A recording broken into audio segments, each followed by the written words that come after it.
बोलो परम पिता परमात्मा की जय। हमारी आत्मा परमात्मा की अंश है। सृष्टि काल के समय परमात्मा ने अपने अंश में से निकालकर 84 लाख योनियां बनाई थी। है तो सही। 84 लाख योनियों में मनुष्य की योनि जो थी वो सर्वश्रेष्ठ योनि बनाई थी। सर्वश्रेष्ठ योनि क्यों बनाई कि संसार में जितनी 84 लाख योनियां हैं ये केवल 5 तत्व से बनी हैं। जल, पृथ्वी, गगन, अगन, समीरा, 5 तत्व द्वारा मनो शरीरा। तो मनुष्य के अंदर जो आकाश तत्व है वो अन्य किसी योनि में नहीं है, क्योंकि ये परमात्मा को प्राप्त करने के लिए आकाश तत्व जो मनुष्य योनि के अंदर है, इससे हमें विवेक जागृत होता है। रामचरितमानस में संत तुलसीदास जी ने लिखा है कि बड़े भाग मानस तन पावा, सुर दुर्लभ सद ग्रंथन गावा। हमारे ग्रंथों ने गाया है कि प्रभु की भक्ति के बगैर हम संसार में सारे जितनी भी माया, जितने चीज़ें अर्जित कर लें, क्योंकि एक दिन संसार से हर व्यक्ति को जाना पड़ता है। क्योंकि परमात्मा के बगैर संसार में सारे काम अधूरे हैं।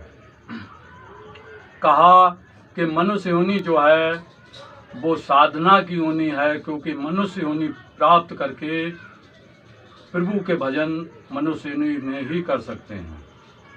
कहा कि साधन धाम मोक्ष का द्वारा, पाए जो परलोक समारा।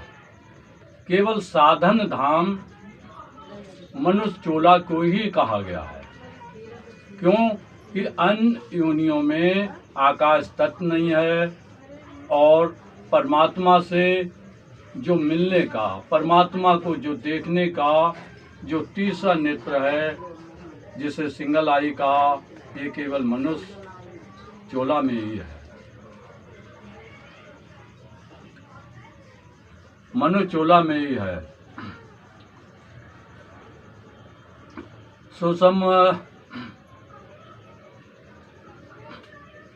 कहा कि हमें जो है विवेक प्राप्त होता है, कर्म अच्छे या बुरे जो जीव यानी करता है।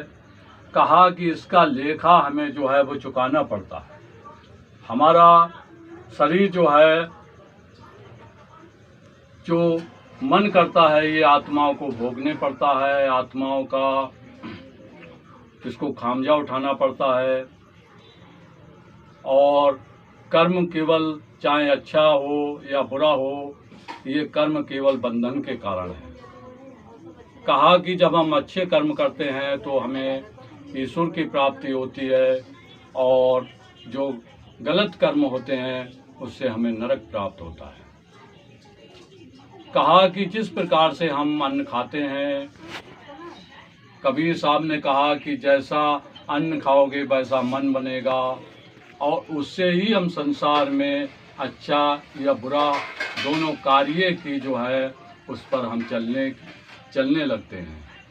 अगर हमारा अन्न सही धार्मिक हिसाब से अगर कमा कर हम खाएं, मेहनत करके खाएं, सही हिसाब से खाएं, किसी जीव आत्मा को दुख ना दें, तो हमारे अंदर सतो विक की प्राप्ति होती है और प्रभु हमें प्राप्त होता है।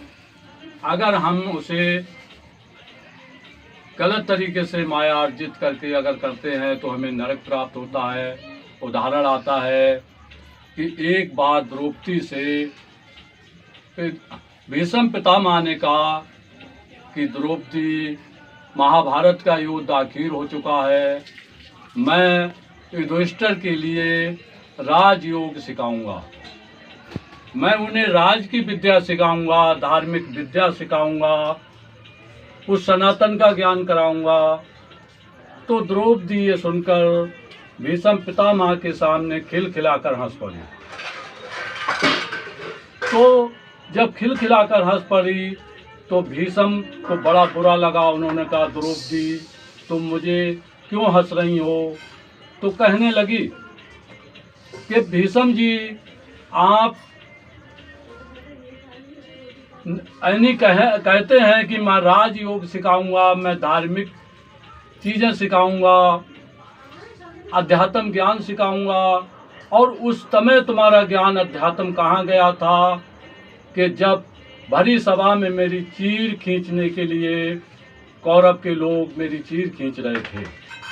मैं आपसे विनती कर रही थी कि मुझे बचा लो, तुम सबसे बड़े थे और मुझे बचा सकते थे, केवल मेरी सहायता कर सकते थे। तो आपने कुछ भी सहायता नहीं की और इतना बड़ा पाप, इतना बड़ा अनर्थ कि भरी सभा में एक अबला को नंगा किया जाए। तो उस समय आपके अच्छे विचार थे, धार्मिक बातें थी, वो आपकी कहाँ चली गईं? तो भीष्म पितामह ने कहा, द्रौपदी मैंने जो दुर्योधन का अन्न खाया था, दुर्योधन का अन्न जो है वो पाप कर्मों से आता था, उस पाप की माया अर्जित करने से आता था। तो मेरा मन जो है वो पाप कर्म में आशिक हो गया था। मैं ठीक मायने में न्याय नहीं कर सका, मैं कुछ कह नहीं सका, क्योंकि मैंने जैसा अन्न खाया वैसा मेरा मन हो चुका था। तो सवाल ये होता है कि हम जब सही विवेक प्राप्त होता है, कहा कि बड़े भाग मानस तन, यानी कहें अबवा मोह भरोसा हनुमंता, बिन हर कृपा मिले ना संता। यानी कहा, भविष्य जी ने कहा कि हनुमान जी मुझे यकीन हो गया है कि जब आप मिल गए हैं तो मुझे प्रभु मिलने में कोई देर नहीं लगेगी, कि प्रभु की दया से ही संत मिलता है, और जब संत मिलता है तो परमात्मा मिल जाता है। तो उदाहरण आता है कि एक बार का साधु अवज्ञा कर फल ऐसा, जरे नगर अनाथ कर जैसा, सारा नगर जराए कुमाई, एक भीषण कर ग्रह नाई। तो शिव जी कहते हैं कि हे पार्वती, कि साधु की अवज्ञा, साधु का ना मानने का, उसकी आज्ञा ना मानने का, उसको एक यानी उसकी आज्ञा पर ना चलने का रावण को फल मिला था, और पूरा नगर जल गया था, एक भविष्य का ग्रह नहीं जला। तो ये पार्वती पूछती हैं कि हे शिव, हे प्रभु, इसका कारण क्या है कि सारा नगर जल गया था, एक भविष्य का घर क्यों नहीं जला? तो उन्होंने कहा कि भविष्य का घर क्यों जलता, कि ताकर दूत अनिल सिरजा, जरा नहीं इस कारण गिर जा। उन्होंने कहा कि जिसका अनिल थी, वो अनिल यानी आग किसकी थी? उन्होंने कहा कि प्रभु क्या बताओ, कहने लगे आग प्रभु की थी। तो आग को लगाने वाला कौन था जो लंका को जला रहा था? उन्होंने कहा कि वो यानी हनुमान जो थे वो राम के ही सेवक थे। तो अग्नि किसकी थी? वो राम की सेवक थी।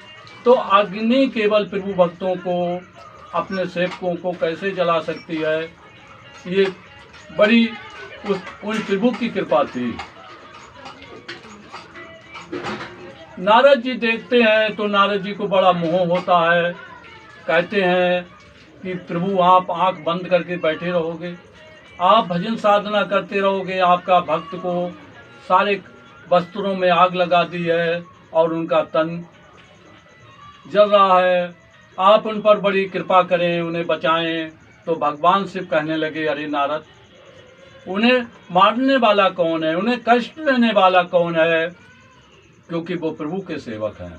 तो कहा कि जब हम संसार की सारी बातें उनको यानी जब हम प्रभु में आशिक हो जाते हैं, प्रभु के भजन में हो जाते हैं, तो हमें संसार की कोई भी शक्ति हमें परेशान नहीं कर सकती, क्योंकि प्रभु साथ देता है। कहा कि बड़े भाग पावा सत्संगा, विनय प्रयास कीन भगवंगा।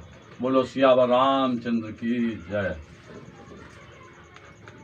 बंद कर दो।